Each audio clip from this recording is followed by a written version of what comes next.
We'll see a little bit of the different working style, the way these dogs approach their stock and how they're able to move them, and what they can do with them as far as easily putting these stock through the yards for us without us having to do so much work. So the two dogs that I've brought today, the Kelpie over here to my left, his name's Colt. He's probably 6-year-old now, and he's my main dog that I use day to day out on the farm as far as helping us muster large numbers of stock, so he can handle 2,000 to 3,000 sheep by himself, which is a great asset for us out on the farm. Then he gets in the yards and he'll help us move the livestock through the yards, and you'll see how efficient he is at being able to do that. So the other dog that I have here, her name's Meg, and she's about 7-year-old now. She actually was a pet up until she was 5 years of age.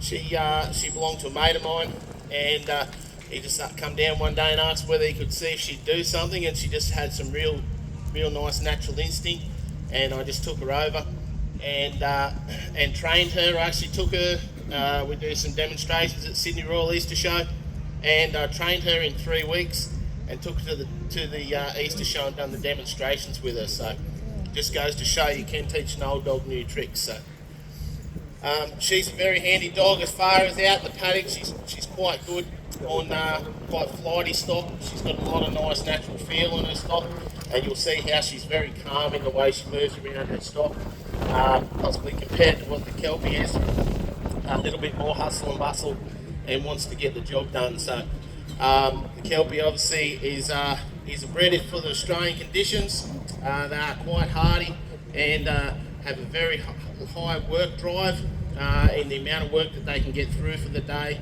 and what they can get achieved. Very good with the heat tolerance and that sort of thing. So they both have their positives and negatives, but they're both a great effective tool for us to use out on the farm. So we've just got them sitting up on a couple of drums here. Obviously they're pretty focused on the sheep at the moment. So this is just simulating if we were at home and we had the dogs and we're at the yards or out mustering.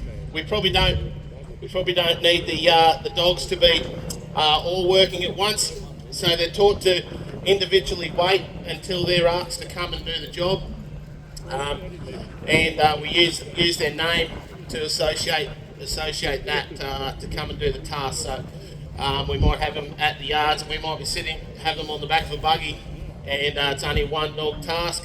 Or if we don't even have a vehicle there, we might just place them in a corner of a pen and ask them to pack up in the corner, and they'll stay there until we ask the individual dog to come and help, so we can swap them over and give them a bit of a rest as they're going through their job. So in saying that, I'll jump these dogs off and show you a little bit of what we do. We actually start these dogs when they're quite young, about 8 weeks of age. They actually start working for us. That natural instinct comes out, and we can see what we can do with that. Once we've got them working, we then put them up until they're about 5 months of age and they get their secondary teeth come through. At that stage, then they're a little bit bigger and they can get around their stock a lot easier. So then we're able to guide them around their stock with a lot more ease. And once we do that, we'll notice the dogs are actually right and left-handed, same as humans. So we need to step in and influence the dogs and evenly balance them up in their working. So once we've got them nice and evenly balanced, we start to put some directions on. We use verbal and whistle commands for these dogs, so you'll hear me use these commands here in a second. Myself, I've got multiple dogs, so we've actually got different commands for different dogs. So these two dogs have the same verbal commands, but have different whistle commands. So if we're out in the paddock and I want one dog to move a certain direction, I can use the one whistle or a certain verbal command for that dog to go in that certain direction for us. So it's just another handy tool for us to have in the belt. So as I say, we'll just the dog's waiting here nice and patiently until we call them off the drum. Meg. So just make sure she's listening to me to start with. So just hop her off and ask her to stop. So if I want her to head round to the left, I go.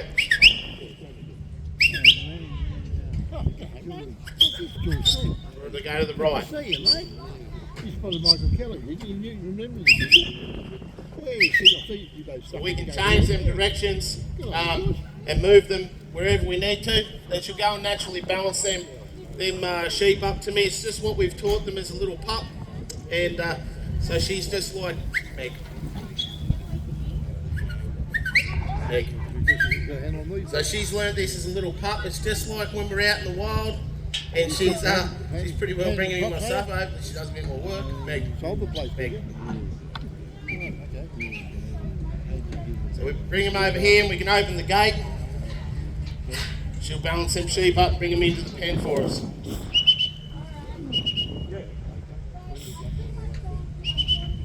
We can ask her to walk in. Meg.